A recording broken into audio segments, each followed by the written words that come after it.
Gracias, señora Vela, por su comparecencia, por la explicación detallada y sintética de unos presupuestos que son complejos y que son muy importantes para el futuro de este país, de eso no cabe ninguna duda. En primer lugar, quisiera presentarle la posición de nuestro grupo a los presupuestos generales en su totalidad, ¿no? Consolidan los recortes, vuelven a los recortes después de 2015, los presupuestos de 2016, año electoral, en el que subió un 11% los gastos no financieros, y venimos a un año en el que se recortan 5.000 millones en general. No entendemos si, según el ministro Montoro, estamos en un contexto de crecimiento económico, ¿por qué continúan los recortes? Está claro que el Gobierno ha tomado una decisión política, una decisión de política económica, que es priorizar la reducción del déficit por encima de cualquier otra política. Y eso se ha seguido a pesar de las consecuencias que las políticas de austeridad se ha demostrado que han tenido en las economías y en las sociedades europeas. El resultado es que tenemos un país roto en lo social y obsoleto e ineficiente en lo económico. Y este mismo diagnóstico es válido para nuestro sistema de I+D+I. Tenemos, por una parte, altísimas tasas de desempleo, de precariedad y de migración, una situación que ha roto, que ha dilapidado un valioso capital humano que se había formado en la última década y que o se van o se quedan condenados a la inestabilidad, a los bajos salarios o al paro. Y, por otra parte, tenemos un sistema que no es capaz de generar el necesario valor añadido para ese cambio de modelo productivo del que todos hablamos, pero parece que no hay un plan, que no hay esas medidas y que no hay recursos para poner en marcha. La situación en la que actualmente está el sistema de I+D+I en España nos descuelga claramente de los países de nuestro entorno y nos pone en una senda que va a ser difícil de recuperar. Y, ojo, porque esto no es una cuestión de falta de mala praxis científica o de falta de capacidad, sino absolutamente de falta de medios, de recursos económicos y de apoyo institucional. La realidad es que tanto la ciencia como el I+D han sido maltratadas y olvidadas sucesivamente por todos los presupuestos de 2009 y no se ha hecho ningún esfuerzo por mantener un mínimo de inversión que garantizara su funcionamiento, al menos tal y como debería ser un país como el nuestro. Porque lo que empezaron siendo recortes coyunturales debidos a la crisis económica se han convertido en estructurales. Y ya no estamos hablando de una década perdida, sino de dos, la que hemos perdido y la que vamos a tardar en recuperar los niveles en los que estábamos cuando empezó la crisis. Fíjese que incluso con el techo de gasto aprobado por el Partido Popular y por Ciudadanos, y es verdad que el Partido Socialista no lo apoyó, pero apoyó el objetivo de déficit y la distribución de la Administración del Estado, con lo cual dio lo mismo que no apoyaran el techo de gasto. Creo que hay criterios políticos para sacar recursos y ponerlos a disposición del I+D. Y quisiera preguntarle el criterio político de su Gobierno para que en este momento en el que el I+D está a punto de derrumbarse solo suba un 1%, con un recorte acumulado del 24% desde 2011, y Defensa suba un 32%, con un incremento acumulado desde el 10%. ¿Qué razones políticas tiene su Gobierno para priorizar el gasto militar frente al gasto en I+D? Y quisiera analizar ese mísero incremento del 1%, son 6.500 millones, que no solo es insuficiente, sino que además es ficticio, porque si lo deflactamos, la subida nominal se convierte en bajada. Y si analizamos los capítulos, efectivamente, como hemos hablado aquí, bajan los capítulos no financieros y suben los activos financieros. Yo quisiera que me explicase si en 2016 solo se ejecutó el 30% del capítulo 8, si los OPIs, las empresas, no pueden endeudarse más porque no tienen la certeza de tener los medios de devolver los créditos, porque no saben si van a llegar las subvenciones a tiempo. Está resultando un modelo fallido para la financiación. ¿Por qué se insiste? ¿De una razón política? No una razón presupuestaria o económica, política. ¿Por qué el Gobierno sigue insistiendo en un modelo que, además de fraude político que sirve para maquillar los recortes, es un descenso en la inversión, es inútil y no da respuesta a las necesidades que hoy en día tiene nuestro sistema de I+D? Y, por otra parte, si los créditos se están convirtiendo, son ya de hecho el principal instrumento de financiación y por el momento no parece que vaya a cambiar, me gustaría preguntarle qué medidas va a tomar el Gobierno para mejorar la transparencia en la asignación de estos créditos, en lo que se refiere a destinatarios, mecanismos de adjudicación, destino y resultados de los créditos y plan de devolución a la Administración General del Estado, algo muy importante porque en el momento que se ejecute volverán a contar como déficit y nos lo pondrán como excusa para nuevos recortes. Quiero transmitirle nuestra preocupación por estas cuestiones, que seguramente usted comparta. Hay que asegurarse que los créditos se utilizan para lo que tienen que utilizarse, que hay igualdad de oportunidades en el acceso y que las condiciones de devolución son las que son.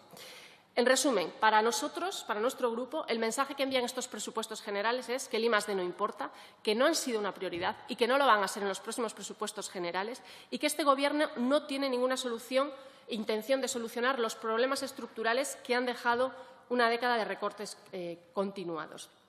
¿Cuáles son estos principales problemas? En primer lugar, el sistema de I+D público está desmantelado y se vuelve a insistir con un recorte en los OPIs de 43 millones de euros. Situaciones laborales de precariedad, de envejecimiento, nulas perspectivas de trabajo o de carrera científica, una absoluta incertidumbre de los jóvenes que empiezan su carrera científica, la dificultad de llevar a cabo una mínima actividad científica con garantías. Estamos hablando de barreras administrativas, barreras económicas y con OPIs como el CIEMAT al borde del colapso realmente. ¿Por qué la oferta pública que se incluye en estos presupuestos generales deja fuera a los OPIs y a las universidades? Me hablaba del 100% de tasa de reposición. No quiero ni entrar al detalle, pero desde luego la tasa de reposición es clave para volver a las cifras de 2009, tanto en niveles de empleo público como de contratación. ¿Para cuándo un plan de retorno de talento inmigrado? Todas estas investigadores e investigadoras que han tenido que irse están deseando volver. Hemos pagado su formación. Creo que debería ser una prioridad. Pero es que la inversión privada no está mucho mejor. Con los recortes al CEDETI y unas condiciones cada vez menos favorables para el acceso a la financiación, la brecha con Europa en lo que se refiere a la inversión privada sigue subiendo y o asumimos que la inversión pública es tractor y empuja al resto del sistema productivo para invertir en investigación, en desarrollo o innovación, o jamás alcanzaremos ese 2% del PIB en inversión, que es el objetivo marcado y al que España parece que ha renunciado ya formalmente. Algunas preguntas concretas sobre el programa 463B, concretamente sobre el Fondo de Investigación Científica y el Desarrollo Tecnológico. Me gustaría que diera más detalles o más información sobre la encomienda de gestión del capítulo 8, que son 1.661 millones de euros. ¿Qué líneas o a dónde van a ir dedicadas? El plan estatal de I+D+I, ¿cuándo prevé su aprobación? ¿A qué se debe ese retraso desde que finalizó la fase de debate con el Consejo Asesor? Me gustaría saber qué medidas va a tomar el Gobierno para asegurar la ejecución de todas las convocatorias y, por tanto, de los fondos asignados. Tememos que se acumulen los retrasos, los habituales, los derivados de la aprobación, los derivados de la puesta en marcha de la Agencia Estatal de Investigación y qué previsiones hay del grado de ejecución de estos fondos. Si hay perspectivas o el Gobierno tiene intención, como hizo el año pasado, de cerrar la disponibilidad presupuestaria a mitad de año, con lo cual entonces tendríamos unos presupuestos en I+D que no llegarían a ejecutarse probablemente ni al 10%.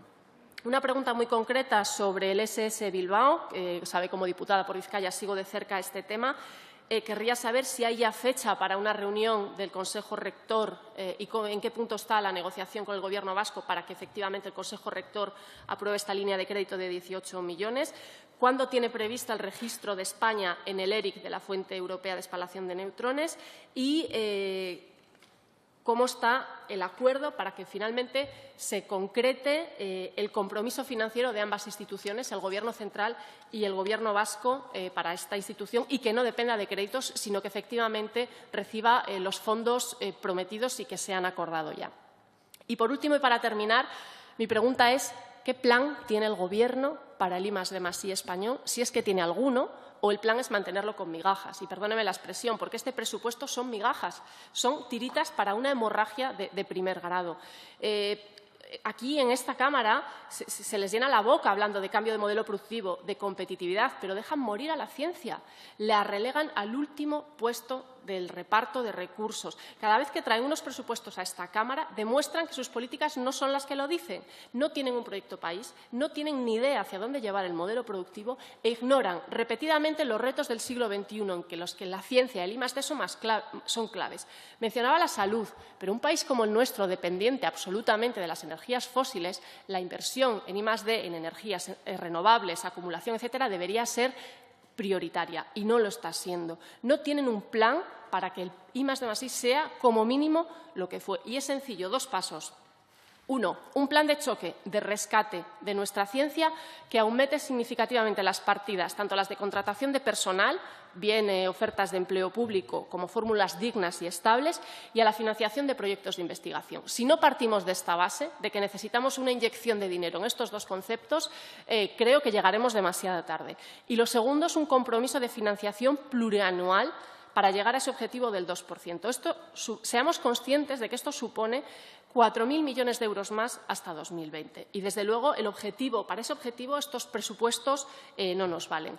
Y comparto la opinión de mi compañera del Partido Socialista en que estos presupuestos no son la base para ningún pacto de Estado. Podemos hablar de acuerdo parlamentario, podemos hablar de consensos, de objetivos, de líneas en las que mejorar nuestro I+D+I, pero realmente, si lo que queremos es transformarla, queremos ponerla a la altura que se merece, necesitamos primero recursos y necesitamos realmente objetivos mucho más ambiciosos que arreglar pequeñas cositas que dificultan la gestión y el trabajo diario. Necesitamos unas plantillas que rejuvenezcan, que tengan estabilidad y, sobre todo, que tengan la seguridad que en los años venideros va a haber fondos suficientes para seguir investigando en los grandes retos que a este país le preocupan. Muchas gracias. Muchas gracias, señora Martín. Grupo Mixto. Por el Grupo de Esquerra.